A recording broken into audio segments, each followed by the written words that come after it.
You're listening to The Final Frequency. I'm still here. I want to say that simply and without drama because I know some of you spent the night wondering whether I would be, whether this frequency would still be carrying a voice when the sun came up. I spent parts of the night wondering the same thing. It is now 6:41 in the morning.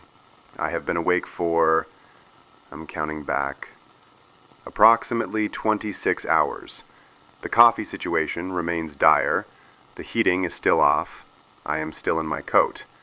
But I am here, and the microphone is on. And there is something outside this window that I need to describe to you carefully, because daylight changes things. Not for the better. Last night I told you that darkness was not your friend. I believed that when I said it. I still believe it. But I want to be honest with you about something I did not fully anticipate. Daylight is not your friend either. Daylight just means you can see what you're dealing with. And this morning, looking out of this window at the city I have broadcast from for 11 years, I am seeing things that are going to take me some time to process. And I am going to describe them to you anyway, because that is what this microphone is for. This is day one. This is first light. And this is the final frequency.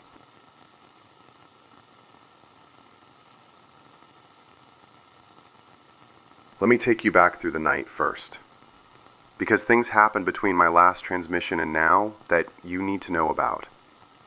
At approximately midnight, 40 minutes after I signed off, the thing I had seen from the corridor window moved.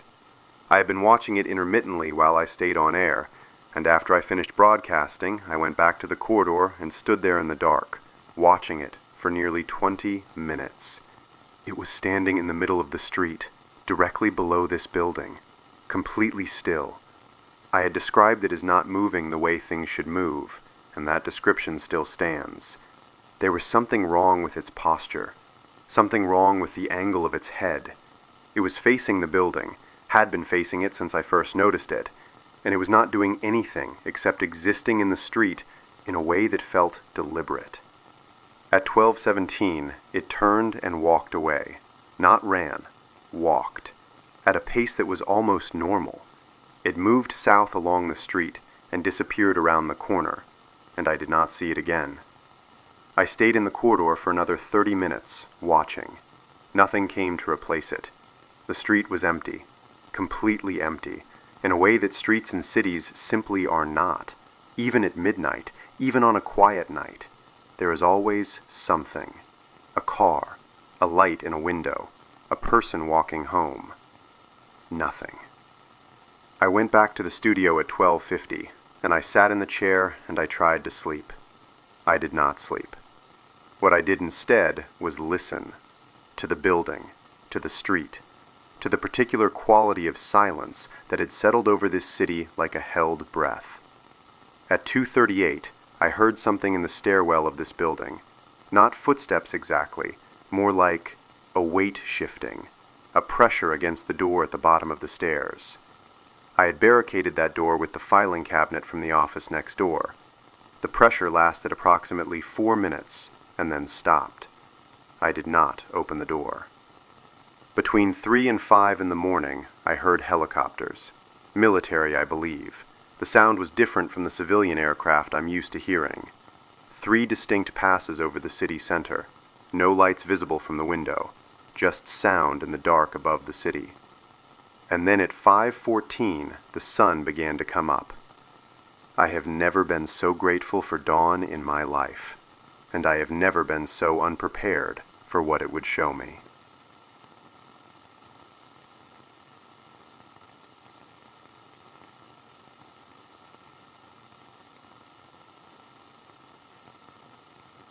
I want to describe what I can see from this window carefully.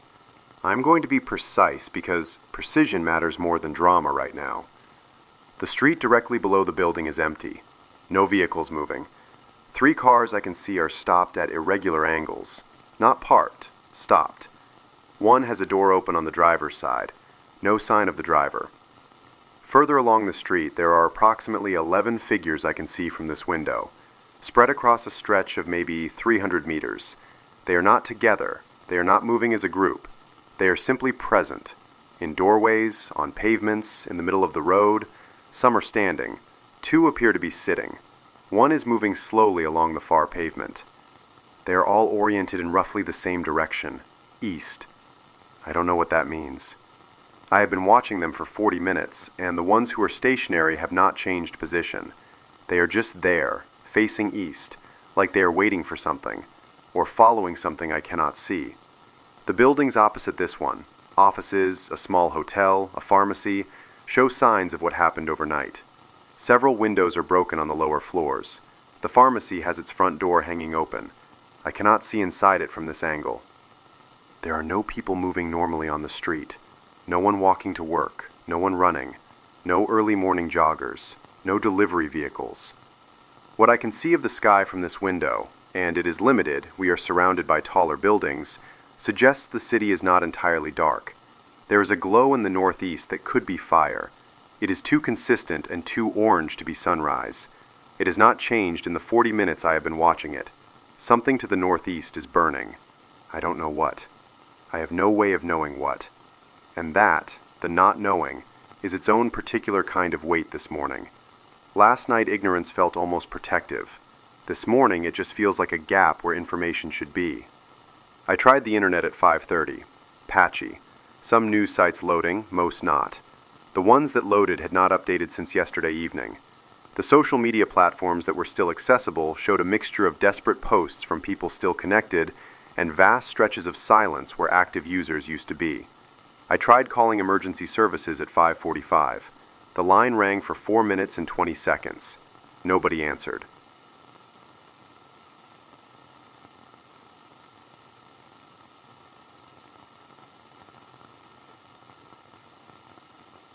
At 6 o'clock I called my sister. She answered on the 4th ring. And I want to tell you about that call because I think it matters. Not just to me personally, though it does, more than I know how to say in a professional broadcast, but because what she described adds to the picture we are all trying to build of what happened last night.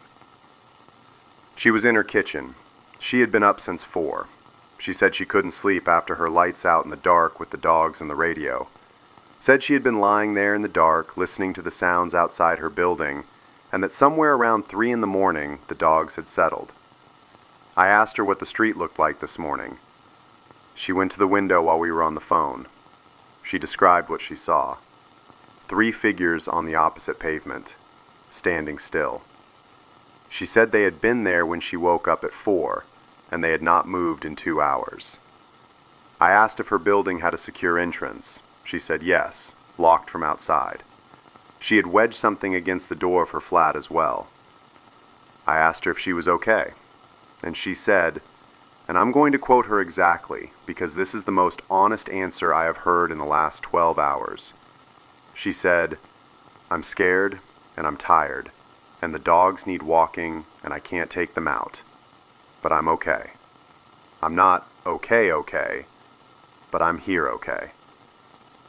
I told her I was going to stay on the air. I told her to keep the radio on and keep listening.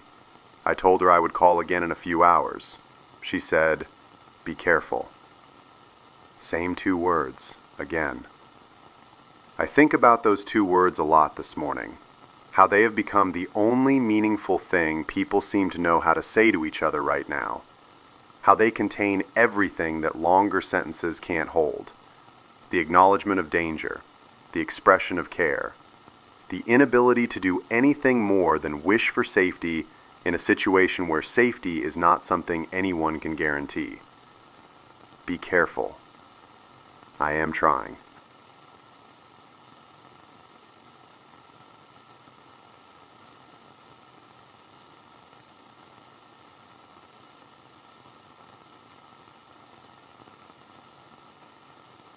At 6:15 this morning, the city's emergency broadcast system activated for the first time since this began. I want you to know that. The emergency broadcast system, which exists precisely for situations like this, which is tested regularly, which is designed to reach every person in this city simultaneously, was silent for the entire night. It activated at 6:15. The broadcast said, "This is an official notification from the City Emergency Management Authority. Residents are advised to remain indoors until further notice.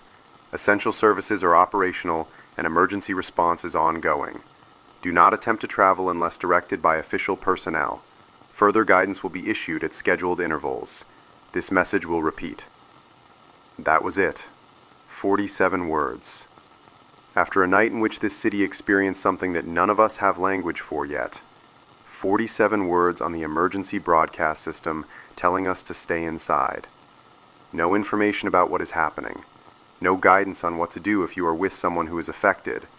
No acknowledgement that people have been terrified since yesterday morning. No. We know this is frightening, and here is what we understand about it. Essential services are operational. I called emergency services 20 minutes before that broadcast. The line rang for 4 minutes and 20 seconds. Nobody answered. Essential services are not operational. And whoever wrote those 47 words knew that when they wrote it. At 6:28, I picked up a signal on a secondary radio band I monitor. A government frequency. I won't specify which for reasons that will become clear. The signal carried a transmission that was not intended for public broadcast. I know this because it was not encrypted. A mistake, I suspect, born of the chaos of the night, and because its content was very different from the 47 words on the emergency system. The transmission referenced 3 sectors of the city by designation codes. It referenced containment. It referenced a perimeter.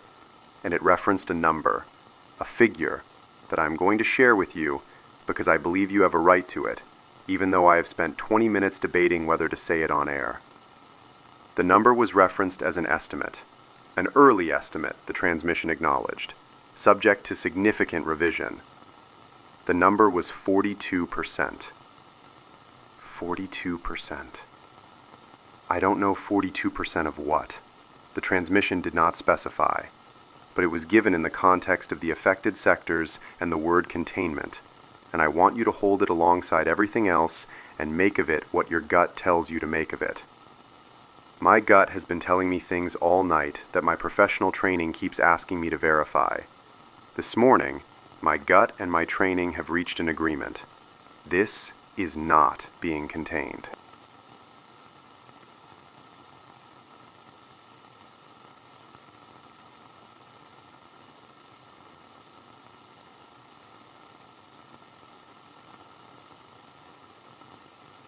Messages came in through the night. Many of them. More than I can read in full, but I want to share the ones that build the picture most clearly. A man I'll call P. Northern quarter, same area where R lives, the woman whose neighbor was on the front step. P said he spent the night on his top floor with his family. He said at around 2 in the morning there was a sound from the street below that he described as, and I'm reading his exact words, like a crowd but wrong. Like the sound of many people, but none of them talking. Just present. Moving. He said it lasted about 40 minutes, and then went quiet. A woman, K, said she is a nurse. She works at a hospital that is not St. Aurelius. She said her hospital went into lockdown at 8 p.m. yesterday evening. She was on shift, and was told to remain in the building. She has been there since. She said by midnight they had stopped receiving new patients, not because the situation had resolved, but because the transport bringing patients in had stopped arriving. She said the patients they already had, the ones presenting with the neurological symptoms, had become quieter as the night went on. Not better. Quieter. She said the difference was significant and disturbing. She said in her medical experience, patients in neurological distress either deteriorate or improve. They do not simply go quiet in the way these patients did, like a signal being turned down rather than a condition being resolved. Like a signal being turned down. I have thought about that phrase since I read it, about what it might mean that 42% of a city sector went quiet overnight, not because anything changed, but because whatever frequency they were broadcasting on simply decreased in volume. The third account I want to share tonight came in at 4:37 this morning from someone who signed off as, simply, a mother. She wrote, "My son is 12. We have been in our flat since yesterday morning. He keeps asking me when it will be over, and I keep telling him soon because I don't know what else to say. He fell asleep at midnight. I've been watching him sleep and listening to your broadcast on my phone with the volume low, and I just want someone to know that we are here. Flat 14, 4th floor. We are here, and we are okay. And I just needed someone to know. I know. You are heard. Flat 14, 4th floor. Wherever you are heard. If you are listening this morning, I hope your son is still sleeping. I hope you manage some rest too. I hope soon is still a meaningful word where you are.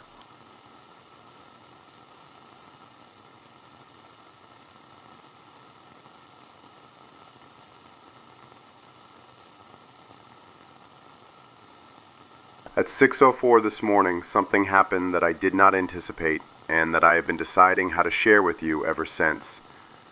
I was scanning secondary frequencies, something I do periodically when the primary bands go quiet, and I picked up a transmission. Close range. Very close. Within a few kilometers, I would estimate, based on signal strength. A voice. Not one of the sounds I've been hearing from the street. A voice. Speaking clearly. Using call signs. Abbreviated ones, improvised, not standard, and broadcasting on a frequency that sits just outside the standard civilian bands. Someone else is broadcasting. I responded. I identified myself, this station, this frequency, and I asked for their location and status. There was a pause of approximately 40 seconds, long enough that I thought I had lost the signal, and then she responded.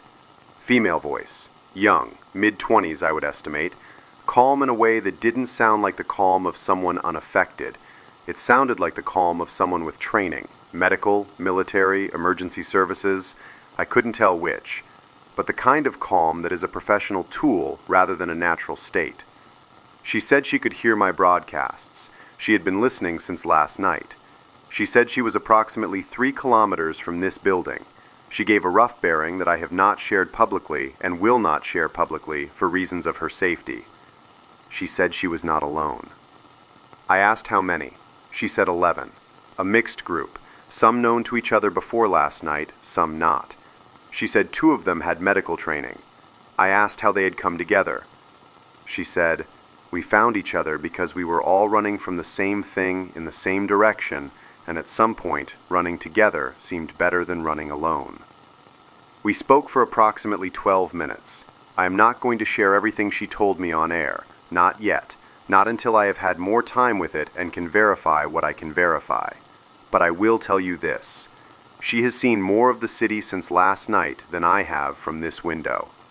And she said something at the end of our conversation that I've written down and been staring at for the past 30 minutes. She said, the ones who are still outside, the ones who are standing, they're not random. I asked what she meant. She said, they're positioned, like they're waiting for a signal. And then her transmission dropped. I've been trying to reach her since.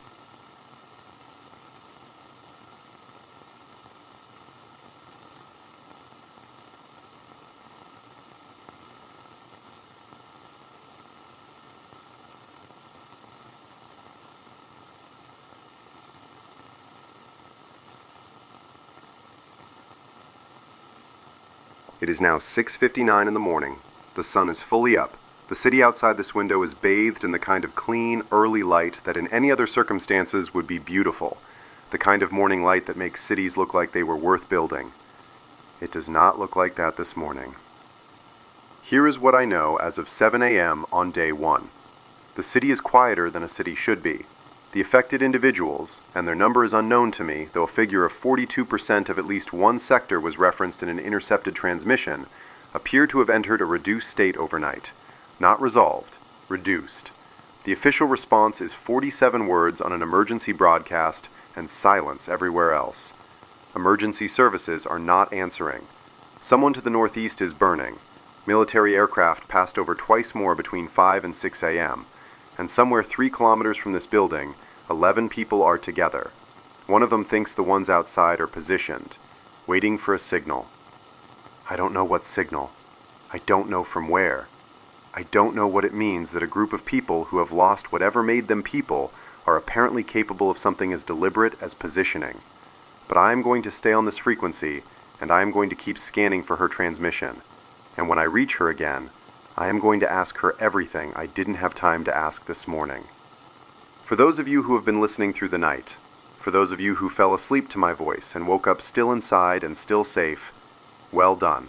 That was the right thing to do. Keep doing it. For those of you who reached out last night, P and K and the mother in flat 14 and the dozens of others, I hear you. I am here. I will keep reading your messages on air because that is what this microphone can do, and I intend to keep doing it. For D and R and J and the doctor who signed herself 44, I hope you all made it to morning. I hope the doors held. I am going to try to reach my sister again in 1 hour. I am going to try to reach the woman on the secondary frequency, and I am going to keep watching the street below this building and the figures standing in it, and the glow in the northeast that has not changed since sunrise. They're positioned, waiting for a signal. I need to find out what signal. This is the final frequency. I will be here tomorrow, if tomorrow comes.